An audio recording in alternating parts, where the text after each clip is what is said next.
एक रंगनाथ जी हमारे यहाँ मंदिर वृंदावन में, उसमें साल में एक बार उत्सव होता है विशेष। उस उत्सव में हम सब मिलित हुए थे जाके। एक खंभा खड़ा होता है, बहुत लंबा खंभा। उसके ऊपर अर्थ, धन और कुछ ऐसे जैसे कीमती पदार्थ, स्वर्ण है, मणि है, मीठा, ऐसी चीजें बांधी जाती है।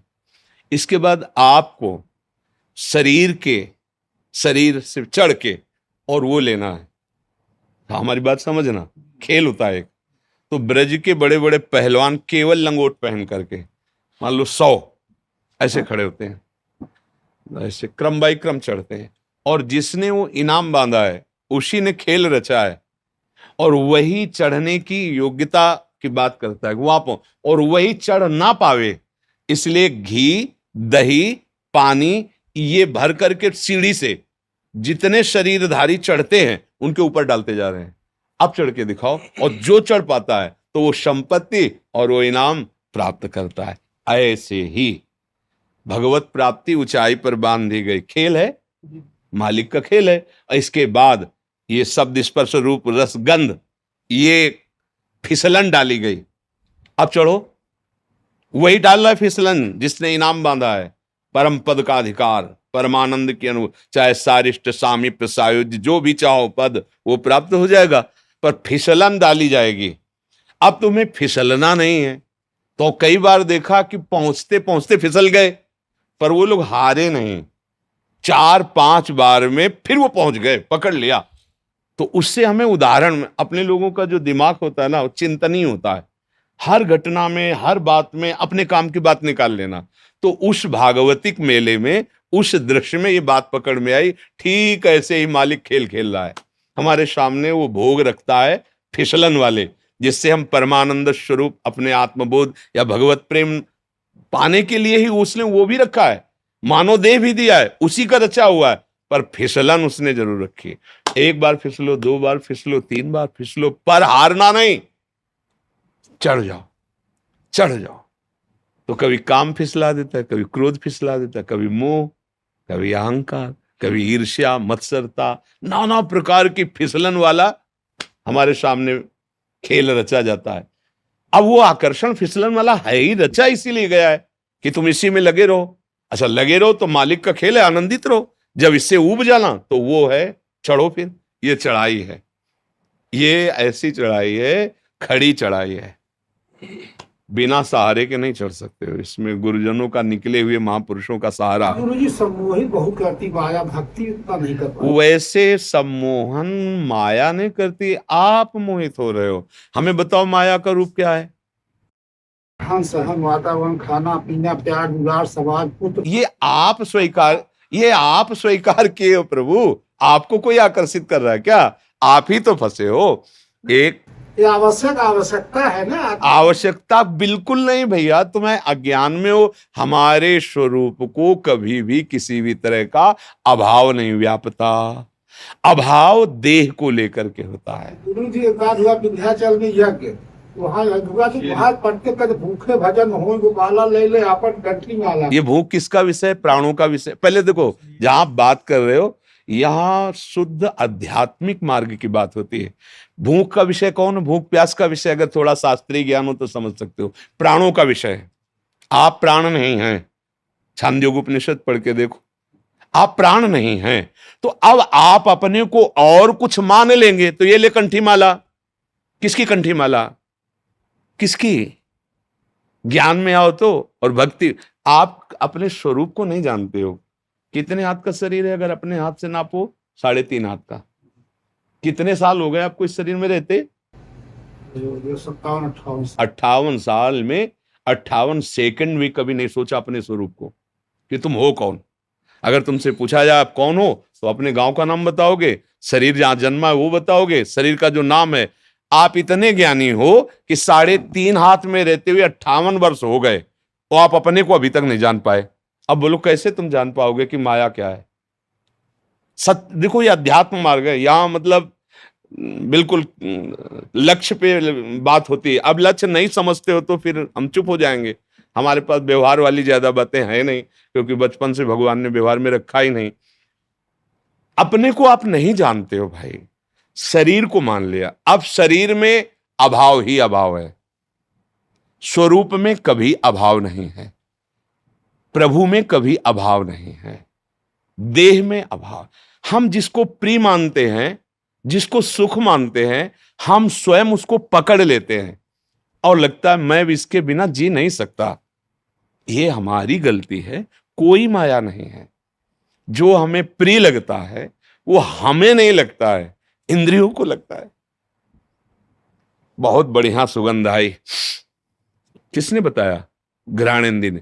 ये किसका विषय है? घ्राणेन्द्री का।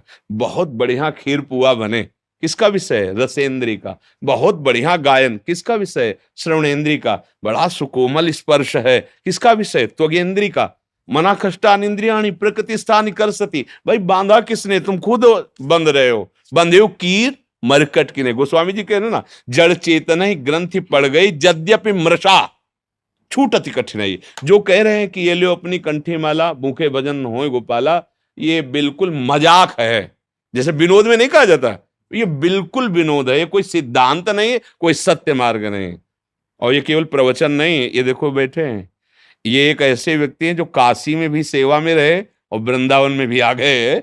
इनसे पूछो, ये जानते हो कभी किसी से मांगना नहीं, किसी के आश्रम नहीं जाना, भिक्षावृत्ति नहीं करनी, आकाश वृत्ति। जो ईश्वर घाट पे दे देगा वही पालेंगे, अन्यथा नहीं। तो जब तक ये नहीं आए थे तब तक भरपेट भोजन नहीं मिला था घाट में, क्योंकि केवल शाम के निकल के आते थे और ऐसे जहां भिक्षुक जन बैठते हैं, बैठ गए तो कोई इतना सतुआ डाल दिया, कोई एक पीस बर्फी डाल दी। और किसी किसी दिन नहीं भी मिला, गंगा जल पान। वहां थोड़ी आए कि लियो अपनी कंठी माला। 13 वर्ष की अवस्था से बाबा जी बन के निकले, तो ऐसा थोड़ी कि साथ में हमारे रसोईया चलता रहा है। कंठी माला कभी एक बार भी नहीं आया कि घर लौट चले, कभी एक बार भी नहीं आया। ये कैसे कह रहे हो कि लो अपनी कंठी? अरे गर्दन उतार दी जाए तो भी नहीं होगा ये लोपनी का। ये उनकी बात है जो विषयों का बैलेंस बना के चलते हैं, परमार्थ को नहीं जानते हैं। ऐसा कैसे हो सकता है कि हम प्रभु के मार्ग में चले, लो अपनी कंठी माला? मतलब सुख वांछा, देह भाव, इंद्री पोषण, ये एक मजाक में कहा जाता है। एक मजाक में जैसे कुछ शब्द बोले, ये सिद्धांत नहीं कहा जाता है। अपने को देह मानकर, मनुष्य मानकर भोगों में फंसा हुआ व्यक्ति आध्यात्मिक व्यक्ति है क्या? परमार्थिक व्यक्ति है क्या? वो तो विषयी है, दयाभिमानी है। कैसे समझोगे? अध्यात्म, अध्यात्म एक अलग क्षेत्र है। व्यवहार का जो आकर्षण है अलग से, हमारा माना हुआ आकर्षण। जैसे देखो, एक आदमी मांस खाता है, बहुत आनंदित होकर जाता है कि ये वाला दीजिए। और जैसे जो वैष्णव है, भगवत मार्ग के पथिक, जिन्होंने कभी, वो उस गली में जाते हुए घृणा करेंगे, लेकिन वो आदमी बड़े शौक से वहां जाएगा और नगद नगद पैसा देके कटवा के ताजा लाएगा। समझ रहे हो? एक आदमी वहां से जाता है तो घृणास्पद भाव लेके, कैसे इस गली से निकल जाऊं। और एक आदमी जाता है आनंदित होकर के उसमें। एक आदमी है जो अपने संयम और पवित्रता से, वो उस मार्ग से नहीं जाना जाएगा जहां मदिरा पी जा रही, जहां ऐसा। और एक आदमी है कि छीन झपट के पैसे लेके वहां पीता है जाकर। ये रुचियों की वैचित्रता है। कौन बांध रहा है तुम्हें? तुम ही तो बंधे हुए हो। ऐसे ही समस्त भोगों में कौन सा भोग ऐसा श्रेष्ठ है जो पवित्र और महान हो? हमें बताओ। सबसे ज्यादा चरम सीमा का भोग संसार में काम सुख रखा गया है। सब सुख एक तरफ और काम सुख एक तरफ। कहां से प्राप्त होता है काम सुख? मलमूत्र के भांड, शरीर के मलमूत्र के द्वारों से। कौन सी महानता है जहां स्पर्श करके, रज लगा के धो, साबुन लगा के धो, उन अंगों की आखिरी सुख वृत्ति रखी गई है। कहां? आप विचार करके बताओ। सब मनुष्य शरीर में ही बैठे हो, ये तो अपने घर का जैसे सत्संग होता है वैसे बात हो रही। चरम सुख संसार का एक बात में है, चरम सुख काम, परस्पर भोगाकर्षण। इसके नीचे सब है। माता पिता छोड़ देगा, जमीन जायदाद छोड़ देगा, ज्यादा पड़ेगी तो फांसी लगा लेगा, लेकिन काम सुख नहीं छोड़ सकता। आखिर देख लो, आंखों में उठा के देख लो, पूरे परिवार का कत्ल करके भाग जाएगा, भाग जाएगी। जो भी जो आप शब्द देख लो, किसके लिए? बोले हमारा फ्रेंड है। किस बात के लिए? ना उसके तत्व को जानते हो, ना उसके तत्व को जानते हो। बिल्कुल केवल शरीर आसक्ति। और वो शरीर आसक्ति अगर उससे सुंदर भोग मिल गया तो उसको त्याग देगी। भर्तरी जी का चरित्र पढ़ के देख लो, क्या है ये, है क्या? बोले बड़ा आकर्षण। कहां आकर्षण है? मलमूत्र के द्वारों में। फिर आपको चुभेगा। रमा विलास राम अनुरागी तजत बमन जिमि जन बड़वा। जैसे उल्टी की जाए, कौन देखना चाहेगा उसे? कौन देखना चाहेगा? ये कौन सा भोग है ऐसा? बर्फी पेड़ा शीशा में रखे अच्छे लगते हैं, 2 मिनट के बाद खाओ और लील जाओ और उल्टी कर दो, फिर देख ले कोई। वही पदार्थ है वही, और 6 घंटा रुक गया तो इतना बदबूदार नीचे से निकलेगा, कोई देखना नहीं चाहेगा। क्या है यहां सुख?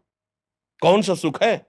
शरीर जब अंदर से परमात्मा तत्व अंतर्धान हो जाता है, इस शरीर को रख के देखो, भय लगेगा तुम्हें उस कमरे में जाने में जहां शरीर रखा होगा।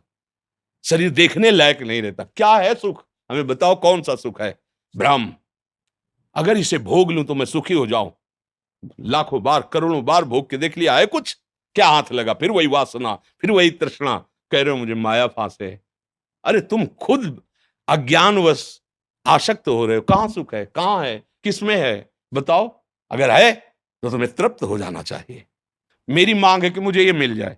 मिल गया, अब तो शांत हो जाना चाहिए ना कि भाई अब कृत्य भयो मैं। जैसे केवट जी जो भगवान के चरणारविंद का प्रक्षालन करके चरणामृत पान कर रहे ना, तब प्रभु से कह रहा अब कछुलाथ अब नहीं चाहिए। जो खोज रहा था आनंद, बहुत काल में कीन मंजूरी, बहुत श्रम किया, फल तो आज मिला है रघुनाथ जी, आपके चरणों का चरणामृत पान करके, चरण पखार के। विश्राम कहां है? भगवान के चरणों में।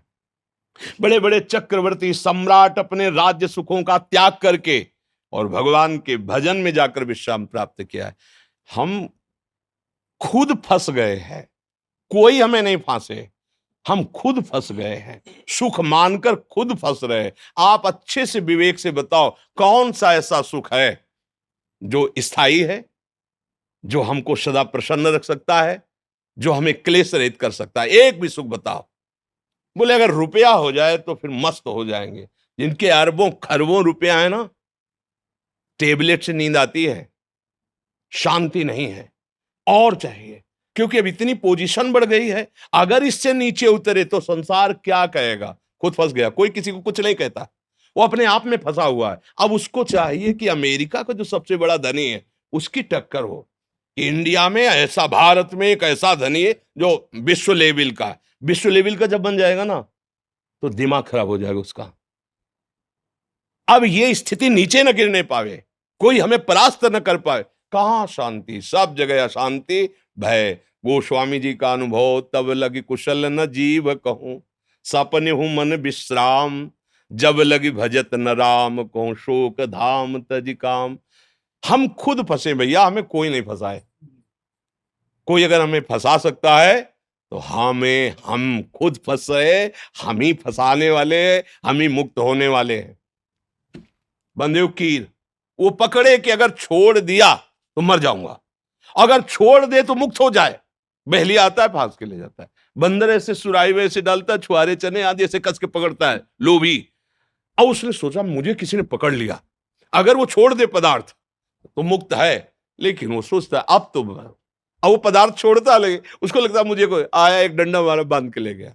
ऐसे ही काल भगवान ये पदार्थ फेंक दिए हैं, शब्द स्पर्श रूप रसगंध, हम इनको भोगने में लगे हैं और लगता है कि अब मैं इनके बिना जी नहीं सकता और मैं बहुत फंस गया और कोई है माया जो मुझे फांसे हुए। जैसे वो बंदर सोचता है कोई बंधन जो मुझे पकड़ लिया है, कोई पकड़े नहीं। एक दिन एक महात्मा किसी राजा से मिले तो राजा ने कहा महाराज सदुपदेश कीजिए। तो उन्होंने कहा भाई सदुपदेश का तो स्वरूप ये है कि राज्य का अभिमान छोड़िए, सेवक भाव लाइए और भजन परायण रहिए, भोगों में सुख नहीं है। तो उनका महाराज मुझे माया पकड़े हुए है, मैं बहुत विचार करता हूं पर माया मुझे छोड़ती नहीं। दूसरे दिन टहलने के लिए निकले राजा के साथ और एक आम के पेड़ को ऐसे पकड़ लिया। बोले महाराज सैनिक बुलाइए और मुझे मुक्त करवाइए, इस पेड़ ने मुझे पकड़ लिया है, महाराज मुझे मुक्त कराइए। कहा महाराज आप तो ज्ञानी महात्मा है, ये जड़ पेड़ आपको कैसे पकड़ सकता है? आप चैतन्य हो, आपने खुद पकड़। बोले समझ में आ रहा है आपको? बोले महाराज वो तो स्पष्ट दिखाई दे रहा है, आप चैतन्य हो, पेड़ जड़ है, जड़ आपको कैसे? बोले हाँ, ये जड़ माया तुझ चैतन्य को नहीं पकड़ सकती, तूने पकड़ रखा है, तूने अपने को राजा मान रखा है, तू अपने। बात समझो, कोई मुझे नहीं पकड़े। इसी भ्रम को नष्ट करने के लिए भगवान सत्संग देते हैं, शास्त्र स्वाध्याय की आज्ञा करते हैं। अगर आप सत्संग करें, स्वाध्याय करें, गुरुजनों के द्वारा दिए हुए नाम मंत्र आदि का जप करें, तो बुद्धि पवित्र हो। इस भजन सारथी सुजाना, तो हमारी बुद्धि पवित्र हो, तो अभी अभी हमें कोई नहीं बांधे हुए भैया, कोई नहीं है। और जो कुछ भी है, जहां भी आनंद नजर आ रहा है, वो प्रभु ही है, प्रभु के सिवा कोई नहीं। ये अनुभव में आ जाएगा। अब देखो हमारे पास परमार्थ और अध्यात्म के सिवा कुछ बात हमारे पास नहीं है। हाँ कि तुम वो हम तुम्हें जंतुर बांधे दे रहे हैं और हम तुम्हें आज से ये नहीं होगा, वो तो हम है। राम कृष्ण हरि राधा राधा राधा, बस ये है।